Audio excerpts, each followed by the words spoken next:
Olá pessoal, espero que todos vocês estejam bem. Eu fiz uma promessa para mim mesmo de gravar pelo menos um vídeo por semana, de me dedicar mais a esse canal. Eu tinha abandonado aí. Na verdade fiz vários canais, nunca deu certo nenhum. E por mudar tanto o nicho dos canais, então eles nunca deram certo. Eu já expliquei para vocês aí em vídeos anteriores. Vou tentar explicar a vocês como está a minha saúde hoje, tá? O problema da bipolaridade é que ele acarreta outros vários problemas. No meu caso, quando tive a segunda crise, que fui interno, então comecei o tratamento. Mas nesse tratamento eu pesava 70 quilos, 70, 75 quilos, e então a minha pressão arterial era 12/8, a vida inteira sempre foi 12/8. Só que eu passei 2 anos dentro de casa com uma vida ociosa. Por ser interno, por passar crises, para vocês terem uma ideia, 6 quilômetros ao redor do bairro que eu moro, nos bairros vizinhos, eu fiquei conhecido porque na minha crise eu andava pelas ruas, como falei para vocês, e eu fiquei como um mendigo, então fiquei conhecido por todo mundo, então fiquei com vergonha de sair na rua.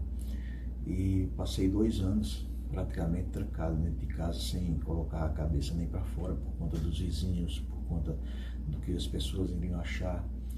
E eu lembrava de tudo, só eu não conseguia controlar, como eu disse a vocês, mas de tudo que eu passei, eu lembrava, eu lembro até hoje, mas eu não podia controlar. Ou seja, o caso de revirar os lixos, eu via uma coisa dourada e eu pensava que era ouro, e eu guardava no meu bolso, eu trazia para casa tudo que era dourado, achando que era ouro. Então as pessoas zombam até hoje, principalmente o pessoal da minha família. O pessoal não, algumas pessoas, né? Eles zombam por conta. E você que revirava lixo e pensava que era ouro e tal, fique milionário de novo. Se eu visse alguma coisa como aquelas pedrinhas que vem em roupas, em sapatos, eu achava que era diamante. Eu entrei num mundo totalmente irreal. Mas vamos lá para a saúde. Então, para vocês terem uma ideia, eu fiquei de 70 quilos, eu fui para 100 quilos. Hoje eu peso 100 quilos. Então minha pressão ficou, eu vivia da cama para Netflix, da Netflix para a cama. Então não se movimentava, era só dentro do apartamento. Então minha pressão foi para 18/14 e não conseguia mais baixar. Isso aqui é uma quantidade de remédio que os médicos foram testando para ver o que conseguia. Eu sabia também que isso ia acarretar algum problema para mim, mas eu só levantava de meio-dia e ia assistir Netflix, ou acordava de 8 da manhã, mas só dentro de casa, não fazia exercício físico. Então fiquei praticamente 2 anos dentro de casa. Eu tinha certeza que um dia ia acarretar alguma coisa na minha saúde, mas então eu fiquei com a pressão muito alta e fui em uma unidade de pronto atendimento, onde eu tomava uma medicação chamada, só conseguia baixar, a losartana não baixava a minha pressão arterial. Então passaram nifedipino, que é um medicamento mais forte, só que ele estourou toda a minha boca. O nifedipino tem esse problema. Então trocou de medicamento. E nessa troca de medicamento, já que não baixava com a losartana, foi para um medicamento chamado captopril. E eu fiz uns exames e o meu colesterol deu muito alto. Então passaram para tomar junto um medicamento chamado silvastatina. E quando eu comecei a tomar, eu tomei o primeiro mês completo. Mas porém, minha crise, ela tem alguns gatilhos, e nesse medicamento não tenho certeza também eu sou um pouco hipocondríaco, então eu olho as bulas de remédio, de medicamentos, e eu fico sentindo tudo aquilo. Mas, porém, eu fiquei com falta de ar. Quando eu me deito, eu dou um pulo e não consigo dormir. Só se eu estiver deitado, dá uma falta de ar incrível. Então, eu mesmo pesquisei, noites acordado eu pesquisei, estava dizendo que era edema pulmonar. E quando eu vi o captopril, ele dava isso. Então, eu fui numa unidade de pronto atendimento e eu fiquei de meio-dia até umas 15, não, de meio-dia até 5 horas da tarde, né? Até 5 horas da tarde, que nem existe 5 horas da tarde, 17 horas. E os médicos começaram, eles me davam uma medicação para tentar baixar a pressão, porque eu estava na área amarela, e eles davam uma medicação, esperavam 40 minutos, quando verificavam, baixou de 18 para 18, 14 para 17 e alguma coisa, e não conseguiu baixar mais do que 17. Eles iriam me dar alta se baixasse para 16, por alguma coisa aí a pressão, e não conseguiu. Deram 3 medicamentos e eu com falta de ar, eles pegaram uma bombinha e ficaram num círculo lá círculo de 40 minutos. Eram três vezes que davam essas bombadas com uma bombinha daquela de asma, né? De quem tem problema de asma. A falta de ar passou. Tinha uma dor nas costas, eles aplicaram um analgésico lá, um anti-inflamatório, uma injeção de Voltaren para tirar a dor nas costas, de tanto eu forçar para respirar. Então, quando deu às 17 horas, o médico me chamou, entrou outro médico em outra equipe, e ele explicou: seu Luiz, a gente vai lhe mandar para casa, porque não conseguiu. Se eu ficar lhe dando esse medicamento, trocando de medicamento aqui, a gente vai passar a noite inteira até amanhã e não vai conseguir. Chegou o limite aí. Vá para casa, continue. Aí ele passou novamente losartana e disse: vai tomar esse comprimido de losartana, vai voltar para ela, vai parar com os outros medicamentos e até voltar no seu médico. Eu tomo um medicamento chamado divalproato de sódio. Esse é o do meu tratamento no HU, esse eu não parei, né? Esse é contínuo. Então, ele me mandou para casa. E isso fazem mais ou menos uns 3 a 4 dias. Melhorei bastante e consegui, graças a Deus, a minha pressão agora está 12/8.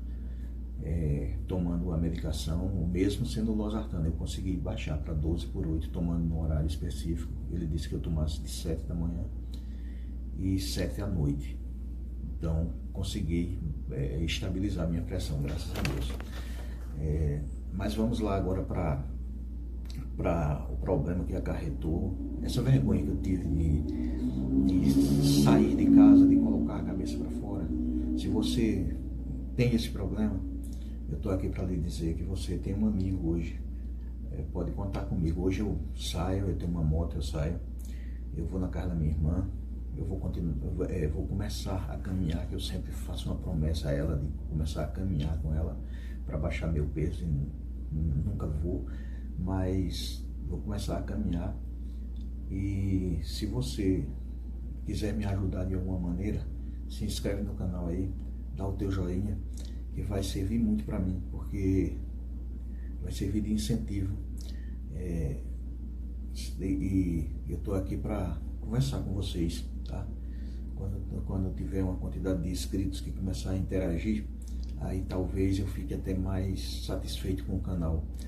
Ele é muito recente, eu acho que só tem uma semana, tem algumas visualizações aí, mas só tenho 2 inscritos. E se vocês puderem me ajudar aí com o joinha, com a inscrição de vocês, pode fazer perguntas aí que eu respondo a vocês, tá? E esse canal também vai ser, como eu disse a vocês, um pouco espiritualista, porque eu vou contar para vocês como a religião, o espiritualismo, né, a religiosidade também me ajudou. Ela atrapalhou minha vida, mas me ajudou muito, porque na verdade eu vejo aí charlatões enganando as pessoas, e eu consegui, desde 18 anos também, que pelo caminho da religião, né, eu consegui, porque como as pessoas dizem que encontraram a salvação, encontraram Cristo, na verdade eu levantei minha mão aceitando Jesus Cristo como meu Salvador. Eu tinha 18 anos de idade, mas a conversão ela vem com o passar do tempo. As pessoas não pensam que porque levantou sua mão e aceitou Jesus numa igreja evangélica, e eles vão ser transformados da água por vinho como uma espécie de milagre, porque as pessoas têm que entender que se chama conversão. A conversão ela vem de dia a dia, de viver caminhando, e vamos falar também sobre isso. Mas é isso aí, pessoal. Dá um joinha aí, se inscreve no canal, porque se vocês tiverem dúvida, aí eu vou contar a minha experiência na igreja, né, minha experiência espiritual na igreja. Creio, sim, hoje em dia eu continuo sendo cristão, mas porém ampliei meus horizontes. Não sou inimigo mais de Deus, eu já fui inimigo de outras religiões, porque religião, você ler a Bíblia é uma coisa, você ser religioso é outra. E eu vivia em uma confusão incrível com outras denominações, com outras culturas, com outras religiões, e até eu transformar a minha mente, porque a cada manhã nós temos que transformar a nossa mente, e as pessoas são livres. Nós vivemos num país laico, e então essa guerra entre religiões não existe. Eu tenho a minha fé é uma. Eu não estou hoje vinculado a nenhuma igreja no momento. As pessoas chamam de desigrejado. Eu posso ser até desigrejado por não aceitar. Não estou correto nisso, mas eu não posso estar lá dentro de uma igreja evangélica tomando minha santa ceia, minha comunhão, e sendo inimigo do meu irmão, indo para lá, não aceitar as coisas que ele profere, porque o que eu vejo é uma confusão muito grande dentro das igrejas. Mas não estou lá. Talvez um dia eu estarei, eu vou escolher uma denominação que mais se adeque à minha vida, né? E talvez, não é certeza, porque a minha fé nunca vão tirar de mim, né? A salvação que eles tanto proferem, até o apóstolo Paulo disse que tinha esperança, e as pessoas têm o apóstolo Paulo, que escreveu 13 livros da Bíblia, mas ele tinha a esperança de um dia se encontrar com Jesus Cristo, né? Tem até um hino dele que diz assim: ó Pai, eu queria tanto ver o meu Senhor descer, vindo me encontrar. E dele não, né? Tem um hino que fala sobre o apóstolo Paulo, que ele tinha esta visão de um futuro, ele tinha a esperança de encontrar, mas sem fazer brigas, sem fazer confusões com outras religiões. E vamos falar disso aí, né? Sobre minha experiência. Vocês, se verem os outros vídeos, vão ver sobre dons espirituais, sobre como as pessoas são enganadas.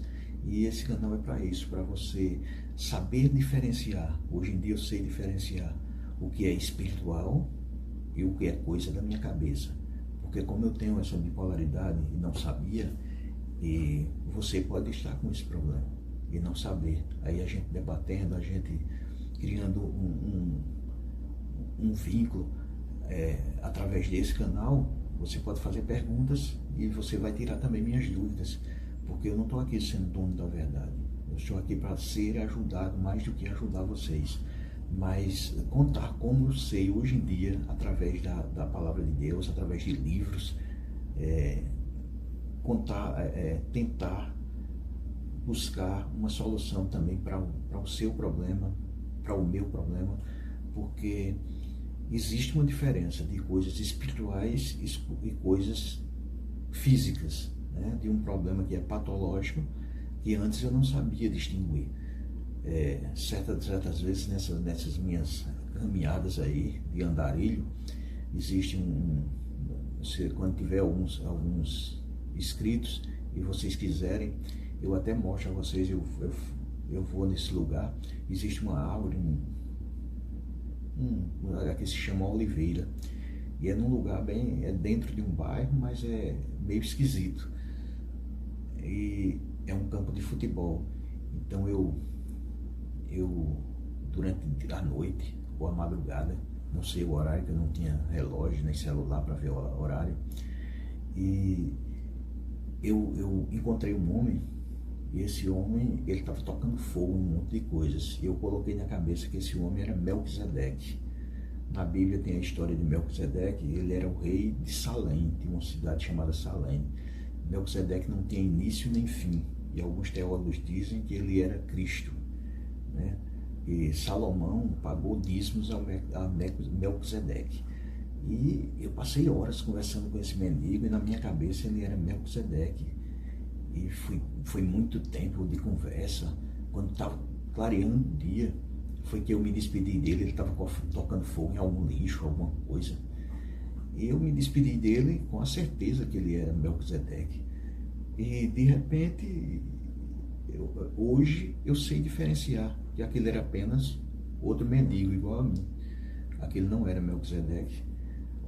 Quando eu encontrava as pessoas, eu certa vez fui numa médica, numa psiquiatra, em uma crise, e eu via do cabelo dela, dos cabelos dela, conversando comigo, eu via borboletas saindo do cabelo dela, e eu tentava pegar com as mãos essa borboleta. E é bem interessante esse caso aí que eu vou contar para vocês. Eu era casado nessa época, eu fui com minha esposa. Eu fazia assim no cabelo da médica, pegando borboletas no cabelo dela. Aí os médicos sabem onde tocar em você, onde vai influenciar. Foi bem rápido para eu sair dessa crise, porque ela disse assim, disse a minha esposa fez, ele vai trabalhar algum dia? E ela disse, e eu estava escutando tudo, então ela disse assim, olha, ele vai melhorar, mas esperança de dirigir caminhões, ele não vai ter mais não. Isso aí, você não espere isso não, que dirigir, voltar para a estrada, ele não volta não. E eu coloquei aquilo na cabeça, e quando entrou no táxi para voltar para casa, eu andava marchando na rua, eram muitas coisas muito de envergonhar você, e falava em outras línguas, coisas estranhas, e não tinha nada de espiritual, de Espírito Santo, era apenas da minha cabeça. E quando eu entrei na casa dos meus pais, eu não fui para minha casa, eu fui para a casa dos meus pais, e eu coloquei aquele na cabeça, apenas pela médica dizer que eu não iria voltar a trabalhar. Eu já entrei na casa dos meus pais normal, falando normal, saí da crise, e não demorou um mês não, eu voltei para a estrada, voltei a trabalhar normal, só que eu caí na tentação e comecei a tomar a mesma quantidade de anfetaminas que eu tomava, porque não sabia, os médicos não sabiam se era bipolaridade, não sabia o que era. Na verdade, eles achavam que eu usava essas drogas, e essas drogas mexiam com a minha cabeça. Então, voltando para a estrada, eu comecei a usar novamente anfetaminas. Então, com isso acarretou que piorou muito a minha situação, né? Mesmo saindo de caminhão, saí do ramo de caminhão e fiquei em casa, fui ser motoboy, não tomei mais a medicação, mas como eu disse a vocês, se vocês assistirem outros vídeos, isso se chama Nobese AP. Eu não tinha dito o nome, Nobese é um inibidor de apetite, ou Desobese, mas no final do nome tem AP, ação prolongada. Ele é sua vida inteira. Você toma, mas durante sua vida inteira, lá para frente. Certa vez também caí na tolice que muitos caminhoneiros fazem.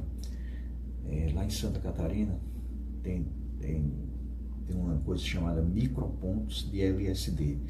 Que LSD é lindo sonho dourado, é um ácido aí, foi criado, acho que na Guerra Fria, se eu não me engano.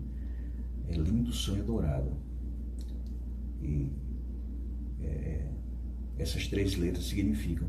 E era tipo um soro da verdade. Quando aplicava, ela é alucinógena e você entra em outro mundo aí de fantasia. Para vocês terem uma ideia, o cara que me deu esse microponto, eu também só usei uma vez na minha vida e nunca mais. Eu não quero aquilo na minha vida, nunca mais. Ele me deu em Santa Catarina. Eu saí de uma empresa e ele era amigo meu. E eu disse que eu queria experimentar isso. Como ele vivia em festas rave, ele me deu essa droga. E ele pediu para mim, não toma aqui não, dentro da empresa não, já que tu vai para casa, tu toma isso na tua casa, e isso é uma coisa muito pesada, tu não sabe o que é isso. E era um selo, tipo um selo. Essa droga ela não tem cheiro, não tem cheiro, não tem sabor. E ele disse apenas que botasse embaixo da língua, na língua. E eu cheguei em casa, eu era casado e disse a minha esposa, ela ia pro centro, eu mostrei a ela, eu sempre tive jogo aberto com a minha esposa. Eu mostrei para ela e disse, eu vou experimentar isso aqui, então fecha a casa e vai pro centro resolver tuas coisas, eu tô dentro de casa. E ela fez isso que eu disse, né? Foi para o centro, fiquei trancado dentro de casa. E eu tomei aquilo, coloquei na minha boca, maldita hora que eu coloquei aquilo na boca. E fui assistir, estava passando Fórmula 1, eu fui assistir essa Fórmula 1 e quando estava assistindo, os carros começaram a passar, parece incrível isso, mas eu estava deitado na minha cama assistindo e os carros começaram a passar e eu tive que tirar minhas pernas porque os carros estavam passando em cima da minha cama. E é até interessante, engraçado, porque eu dei um pulo, quando eu cheguei na sala, tinha um elefante na sala da minha casa. E eu corri para a cozinha e tinha caixas e mais caixas de leite. E eu pensei que aquilo ia cortar o efeito, mas o efeito disso é muito duradouro. E eu tomei essas caixas de leite de uma vez, era 1 litro de leite, eu botava no copo, tomei umas 2 caixas, mas aquilo não adiantou. E um amigo meu ligou e disse, aqui tem um posto em João Pessoa chamado Pichilau, algum de vocês deve conhecer. Eu morava no Valentina Figueiredo, dá uns 9 quilômetros do Pichilau. Um amigo meu ligou e disse, meu irmão, vem aqui no posto me encontrar pra gente tomar uma cerveja, alguma coisa. Eu disse a ele, olha, velho, eu acabei de tomar aquilo que um colega da gente deu, e não vai dar para ir não, eu fiquei trancado dentro de casa. E você também não consegue, porque ele faz o mesmo efeito da porcaria do arrebite, do rebite, porque você não fecha o olho para dormir, você não consegue fechar o olho. E isso aí eu vou contar isso, se vocês assistirem o vídeo até o final e chegaram nessa parte aí, vocês quiserem saber mais histórias desse tipo, vocês podem comentar aí, bota nos comentários que me faz pergunta que eu vou responder a vocês, tá bom? Para não ficar muito comprido o vídeo, geralmente eu faço de 20 minutos, para ver se vocês conseguem assistir até o final. Deixa o like de vocês aí, um abraço forte no coração de cada um. Eu vou tentar trabalhar mais nesse vídeo para poder colocar ele. Eu dei uma limpada aí no meu canal, no meu YouTube, porque tinha coisa de muitos anos, canais que eu não assistia, que não faz parte da minha vida e eu era inscrito. Eu dei uma limpada, uma enxugada aí nele para ver se o vídeo vai chegar para mais pessoas interessadas nesse assunto, tá? Mas que Deus abençoe cada um de vocês. Deixa o like aí, faz pergunta. Um abraço para todos.